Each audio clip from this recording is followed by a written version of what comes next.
Good morning students, I am Dr. Seshadri. Today we are going to discuss about introduction to toxicology in forensic medicine. Come on, let's go to the topic. What is toxicology? Toxicology is a science which deals everything about poison. It deals with the basic properties of a poison, its mechanism of action, the toxic dose, how much time does it take to act in the human body, how to interpret the signs and symptoms, the lab findings, as well as the treatment of the poison. You may ask me, what is a poison?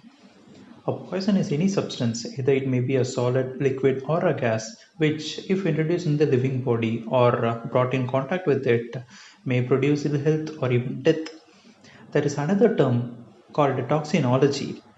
Toxinology refers to toxins which are produced by living organisms which are dangerous to man. That may be either a poisonous plant, snake venom, spiders, bacteria, and fungal toxins. You need to know the difference between the clinical toxicology and forensic toxicology. Clinical toxicology deals with the human disease caused by the toxic substance, whereas forensic toxicology deals with the medical as well as the legal aspect of the harmful effects of the chemical substance. Okay, you all know what is homicide, right? I think I need not explain about that. To call any substance an ideal homicidal poison, it should have the following characteristics. It should be cheap, easily available in the market, colorless, odorless, and tasteless. Of course, then only it will be easier for the accused to mix it in the food or drink and give it to the victim, right? Okay. It should be highly toxic, that is, even at a lower dose, it should cause lethal effects in the body. There should not be any specific antidote for the poison, and the symptoms should mimic a natural disease. Actually, thallium satisfies many of these criteria, but arsenic and aconite are the commonly used homicidal poisons. Now, let's see the characteristic features of ideal suicidal poison. It should be cheap, easily available in the market, it should be highly toxic, and tasteless or of pleasant taste. Of course, then only we can digest, right? Or else we will immediately vomit after consumption. It should be easily taken in food or drink and capable of producing a painless death. Opium and barbiturates satisfy several of the above criteria, but organophosphorus compounds are the commonly used suicidal poisons. Other than these, there are other chemical substances which are classified into stupefying agents, abortifacients, accidental poisons, and cattle poisoning. The stupefying agents include datura, cannabis, and chloral hydrate. Abortifacients, the most common abortifacients are calotropis, oleander, aconite, semicarpus anacardium, and some even metals like lead, arsenic, mercury, etc. Accidental poisons are more common in the household people. Cattle poison. The motive of the cattle poison is to destroy the cattle of an enemy or to obtain the hides. Arsenic and aconite are the commonly used cattle poisons. Now, poisons are also classified based on their basic properties into corrosives, irritants, and systemic poisons. The corrosive poisons are further classified into strong acids, either organic or inorganic acids, strong alkalis, and metallic salts. The irritant poisons include agricultural irritants, organic irritants, and inorganic irritants. Systemic poisons includes cerebral poisons, which are seen as depressions, stimulants, and deliriants, spinal poisons, peripheral poisons, cardiovascular, and asphyxiants. We will discuss in detail about each and every poison in the upcoming classes. Let's discuss about the medical legal aspect of poison. Administration of poison is a criminal offense when it is done with an intention to kill a person, to hurt, causing a serious injury, when it is used as an abortifacient or in a thought to facilitate a crime like robbery or rape or vitriolage, that means throwing acid. These are the various sections which deals with offenses relating to administration of poisonous substance. Administering poison to a person with criminal intent is itself a criminal offense, whether actual hurt is caused or not. The Drugs and Cosmetic Act 1940 was established to regulate the import, manufacture, distribution and sale of all kinds of drugs. One of its main features is to control of the quality, purity and strength of the drugs. The Drugs and Cosmetic Rules 1945 were framed under the Drugs Act 1940 to regulate the importation of drugs, their functions and procedures of the Central Drugs Laboratory. These rules have classified drugs into various schedules. Schedule C denotes biological and special products. Schedule E refers to list of poisons. Schedule F means vaccines and sera. Schedule G denotes hormone preparations. Schedule H belongs to drugs to be sold only on the prescription of a registered medical practitioner. Schedule J denotes a list of diseases for the cure of which no drug should be advertised. Schedule L belongs to antibiotics, antihistamines, and other recent chemotherapeutic agents. The Pharmacy Act 1948 was passed in order to make better provision for the regulation of the profession of pharmacy. It allows only registered pharmacists to compound, prepare, and dispense medicine. The Drug Control Act 1950 provides the control of sale, supply, and distribution of drugs, issue of cash memo, marking of prices, etc. The Drug and Magic Remedies Act 1954, also known as the Objectionable Advertisement Act. The object of this act is to ban advertisement which offer decency or mortality and to prevent self-medication and treatment which causes harmful effects. And finally, the Narcotic Drugs and Psychotropic Substance Act 1985. According to this act, psychotropic substance is the one that alters the mental function. Some of them include LSDs, amphetamine, barbiturates, etc. Narcotics are those drugs which causes dullness of senses and induces sleep. Example includes cannabis, opium and cocaine. This law prohibits cultivation, manufacture, possession, sale and purchase, import and export of these narcotics and psychotropic drugs.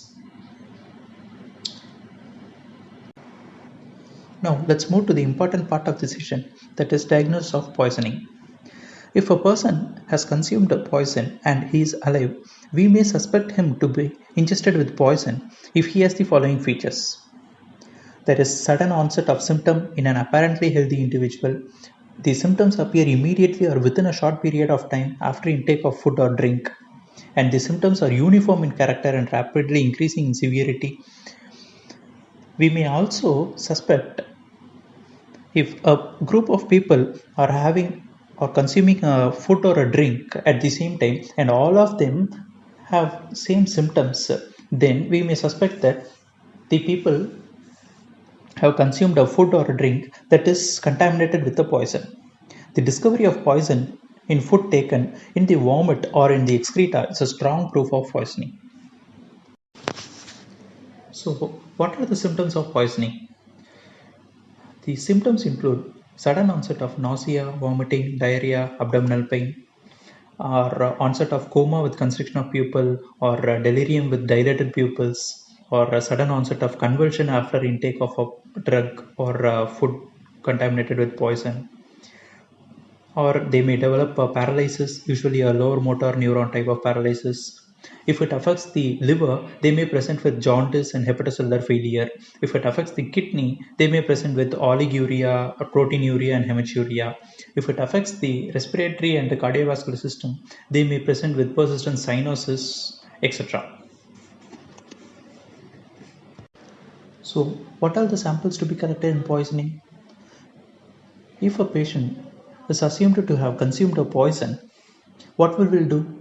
Initially, we'll do stomach wash, right? So, after doing stomach wash, we should preserve the entire quantity of stomach wash, how much ever it may be. Second, we should collect at least 10 ml of blood. Third is urine sample as much as possible. The preservative for blood is 100 mg of sodium fluoride for 10 ml of blood, which acts both as a preservative as well as an anticoagulant. All these samples to be collected in a clean glass container. So far, we have discussed about the diagnosis of poisoning in a living person. Now we will discuss about the diagnosis of poisoning in a dead individual. In external findings, the surface of the body and the clothes may show stains or marks of vomit, feces, or the poison itself. The color changes in the corroded skin and mucous membrane indicates the substance which they have consumed. Here I have given some of the substances and their respective color changes. For example, sulfuric acid and hydrochloric acid produces gray color which may become black from blood. Nitric acid produces brown color. Carbolic acid, that means phenol, produces grayish white color. Oxalic acid produces gray, blackened by blood. Caustic alkalis usually produces grayish white color. Mercury chloride produces bluish white. The postmortem staining itself indicates the substance which he has consumed. For example, if he has consumed carbon monoxide poison, then the skin color will be cherry red in color. In case he has consumed phosphorus and acute copper poisoning, the skin color will be dark brown or yellow. In case of nitrites, aniline, and nitrobenzene poisoning, the skin color will be chocolate color. Okay. Another indicator will be smell from the mouth and nose. If there is any garlic-like smell coming from the mouth and nose, he is assumed to have consumed phosphorus, arsenic, thallium, etc. If there is sweety or fruity odor coming from the mouth, he would have consumed ethanol, chloroform, and nitrates. If there is rotten egg smell, he would have consumed hydrogen sulfide, mercaptans, or disulfiram. If there is fishy or musty odor, he would have consumed zinc phosphide. Apart from postmortem staining and the smell, we should also look for injection marks, the skin lesions like hyperkeratosis and pigmentation, which occurs in chronic arsenic poisoning. Jaundice may occur from poisoning from phosphorus and potassium chlorate, and we should also look for evidence of marks of violence, which indicates there is a chance of homicidal attack. Now let's move on to the internal postmortem appearance. All organs must be examined and all contents to be preserved. The skull to be opened first to detect unusual odors in the brain tissues. Next, in mouth and throat to be examined thoroughly for evidence of corrosion and inflammation. Areas of necrosis of the pharynx may be seen in death associated with agranulocytosis caused by sulfonamides and barbiturates. Esophagus should be observed for marked softening seen in corrosive alkalis. The upper respiratory tract should be thoroughly examined, which may show evidence of volatile poison. There are few findings in the stomach which includes hyperemia, softening, ulcers and perforation. Usually, if a poison is consumed, it follows the lesser curvature of the stomach. In a food-filled stomach, the poison will stay above the level of the food, which indicates the extent of the poisoning. In an empty stomach, it always lie above. In an empty stomach, the poison always lies just above the pylorus.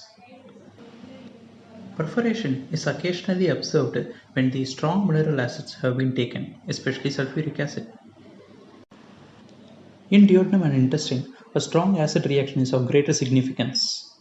The only characteristic change which occurs in the intestine is seen in mercuric poison. The change, which usually involves the ascending colon and transfer colon, is diphthery colitis, which may resemble that of an acute bacillary dysentery. In liver, we should look for fatty changes, liver necrosis, and jaundice. The fatty changes are produced by arsenic poison. Liver necrosis are produced by arsiphenamine, phosphorus, and chloroform. Jaundice may be produced by phosphorus and potassium chlorate due to acute hemolytic anemia. In kidneys, there may be extensive necrosis of proximal convoluted tubule in case of death from poisoning by mercury chloride, phenol, lysol, etc. In heart, we should look for subendocardial hemorrhages in the left ventricle, which occurs mostly in cases of acute arsenic poison. The bladder and vagina and uterus in case of female should be preserved. In criminal abortion, it may be necessary to send the vagina and uterus for analysis. So, students, right from the beginning, from history taking, complete examination, the external findings, internal findings itself reveals the poison consumed, and we can come to a diagnosis whether it is a homicidal or suicidal poisoning, or time since death, the manner of death, etc. After doing autopsy, the organs should be sent for chemical analysis, right? Yes, the organ removed should be kept in a clean container. The specimens collected, like urine, blood, vomiting, etc., should be kept in a glass container. The specimen of choice for poison detection is blood. However, urine is the ideal choice for direct spot test as well as in chronic poisoning death. In advanced decomposition, thigh muscle may be helpful in detection of poison. It is important to keep that liver and kidney should be separately stored from alimenting contents. Okay, students, listen carefully. There may be a lot of people, your colleagues, seniors, to guide you about medical care to be provided to a patient in case of poison. But there are very few people who will teach you about the medical legal aspects of poisoning and how to get rid of getting caught in unnecessary mistakes. Now, let's come to the duties of a medical practitioner in case of a suspected poisoning. We can split it into medical and legal aspects. In medical aspect, of course, we are basically doctors, right? Our primary aim is to provide care and treatment to the patient. When we come to a legal aspect, the medical practitioner has lot of responsibilities to be done. First, the doctor has to assist the police personnel in determining the manner of death. He has to collect all history and vital statistics of the patient, their name, age, sex, address, identification marks, the time of consumption, etc. Next, the doctor needs to collect all the samples like vomit, blood, and urine and preserve it for chemical analysis. He needs to consult with his senior doctors and shift the patient to hospital immediately.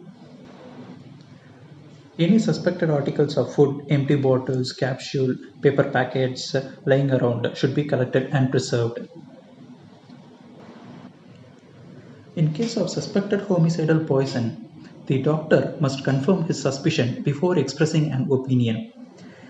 In case of a private practitioner, he is bound to inform to the police officer under Section 39 CRPC. Non-compliance is punishable under Section 177 of IPC.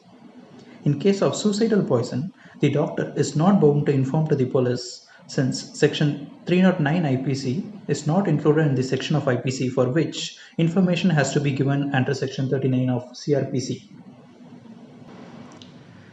If the practitioner is summoned by the investigating police officer, he is bound to give all the information regarding the case that has to come to his notice under Section 175 of CRPC.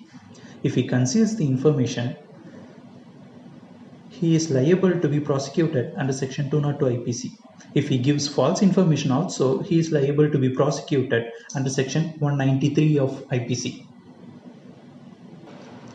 A government medical officer is required to report to police all cases of suspected poisoning, either it may be accidental, suicidal, or homicidal. Next, if the condition of the patient is becoming worse and he is not responding to the medical treatment, the doctor must arrange for a dying declaration. If the patient dies, he should not issue a death certificate without doing an autopsy or chemical analysis. In case of food poisoning, the public health authorities must be notified. Now, when we come to the treatment part of poisoning, there are 6 steps to be followed. First is immediate resuscitation, which includes maintaining airway, breathing, and circulation. Second is removal of unabsorbed poison from the body. Third is administration of specific antidote, which may be a physical or chemical antidote. Fourth is elimination of poison by excretion. Fifth is providing symptomatic treatment to the patient. And sixth is follow-up. The treatment for each and every poison in specific will be discussed in the upcoming topics. So students, that's all for today's topic. If you have any doubts or queries, please post in the comment section. We will report back soon. Thank you.